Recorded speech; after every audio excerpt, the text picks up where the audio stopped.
عليكم ورحمة الله. بسم الله الرحمن الرحيم. مؤشر اي جي اكس ومع الهبوط العنيف اللي هو عامله حاليا. انا شايف ان شاء الله ان حتى الان في سيناريو كمان، يعني ايه، اكثر ايجابية. تمام، ان احنا اصلا كل ده في رقم 4، كل ده اللي احنا عاملينه ده رقم 4. يعني احنا يا دوب بس بنصحح في رقم 4، ولسه فاضل عندنا موجة صعود كاملة. يعني أنا كنت فاكر اللي هي الصعود من هنا ده اللي هو 1 في 5. تمام، انا قلت اللي هو الصعود من هنا من 29 250 ده 1 في 5. انا كده بدأت يعني ايه، بدأت اشك في الحكاية دي، ان هي اصلا رقم 5 لسه ما جاتش اصلا. فاحنا ان شاء الله لسه عندنا ويفة صعود حلوة كويسة، بس لما نخلص تصحيح رقم 4. فكل اللعب ده وكل الهبوط ده ما هو إلا رقم 4. ورقم 4 هنا جات لنا في ايه، حاجة اسمها موجة عرضية، نطاق عرضي. يعني هو كده احنا هنفصل في رقم 4.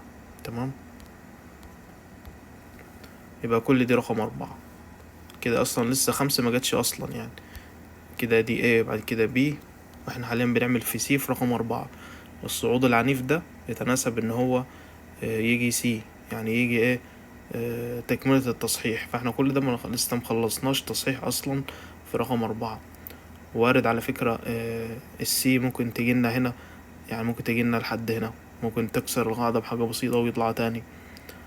فيعني أحب أطمن الناس إن شاء الله إحنا لسه مخلصناش صعود. تمام، وكل دي رقم 4. يعني حتى 4 لو جت كسرت القاعدة أهو عادي، طالما هي موجة تصحيحية تيجي تكسر القاع مفيش فيها أي مشكلة إن شاء الله. هتكسر القاع بعد كده بديل شمعة ولا حاجة هيطلع في نفس اليوم. خصوصا الار اس اي هنا يعني ايه، خلاص يعني هيلمس خط الصفر. ممكن بكرة يجي معانا مع اي هبوط، ممكن يجي يلمس خط الصفر. تمام، فالمكان ده يعني مش مكان بيع خالص يعني. يعني اللي هيجي يبيع هنا مثلا بعد كده ايه، هيندم. على الاقل في ارتدادة كويسة هتيجي، مش ارتدادة كمان، لا ده ان شاء الله في صعود. يعني المكان البيع بعد كده هيبقى لما الار اس اي يجيلنا تاني عند خط ال70، ده مكان البيع. اما حاليا احنا يا جماعة بنعمل التصحيح رقم 4، وفي الضلع سي بتاع رقم 4. تمام، وجاي في من النوع العرضي، تصحيح عرضي مش تصحيح حاد. يعني او ايه، اوريكم. يعني هنا، يعني بصوا كده معايا،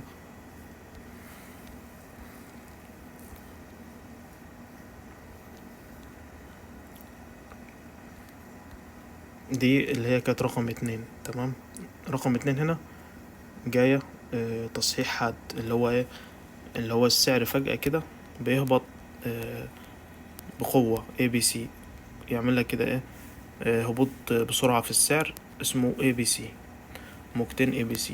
هنا بقى كل دي المنطقة دي كلها دي اهي، هنا بقى ايه، مش هبوط قوي، لا هنا بيطلع بعد كده يعمل لك بي قريبة من القمة بتاعة الايه، بعد كده ينزل تاني في السي. فهو يعني دايما يحصل تبادل. يعني لو هي رقم 2 جاتها تصحيح حاد، فرقم بي رقم 4 بتيجي تصحيح عرضي، اللي هو ايه، يطلع ايه بي بعد كده ينزل سي. تمام، احنا حاليا يعني احنا المكان اللي احنا فيه زي المكان ده كده اهو، اهو زي ده بالظبط. ده برضو كان على فكرة كان رقم 4.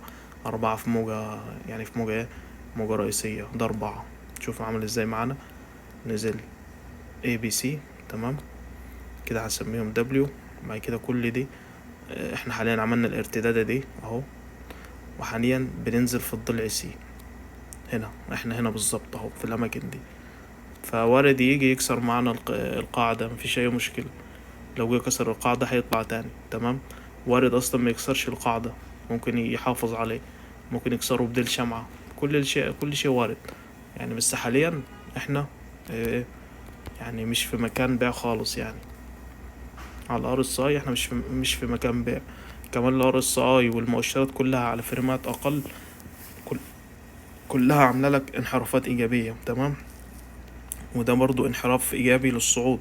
يعني هنا الار اس اي عند خط الصفر، والقاع عند كام، عند 24. لكن هنا الار اس اي يعني عند خط الصفر تقريبا. اما القاع فين؟ عند 29. فده انحراف ايجابي، يعني يوحي ان احنا ان شاء الله هنستكمل الصعود كمان على فريمات اقل من كده. يعني لو شفنا فريمات اقل، تمام، لا ده فريم اكبر، فريم مثلا نص ساعة او ساعة، هنبص معانا هتلاقي فيه يعني انحرافات ايجابية كتيرة خالص. يعني ال RSI هنا عامل لك تمام، عامل لك قاع اعلى من قاع، والسعر هنا بيعمل لك قاع اقل من قاع. كل دي انحرافات ايجابية طبعا.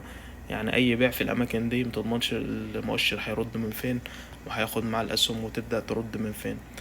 وحاليا اصلا في اسهم كتير يعني بدأت تعمل ارتداد وتعمل اشكال ايجابية.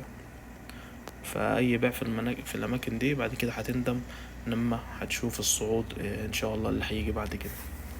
زي ما قلنا احنا كل ده لسه عندنا موجة صعود تانية اللي هي هتكون رقم 5، وده والله اعلم. تمام، وشكرا.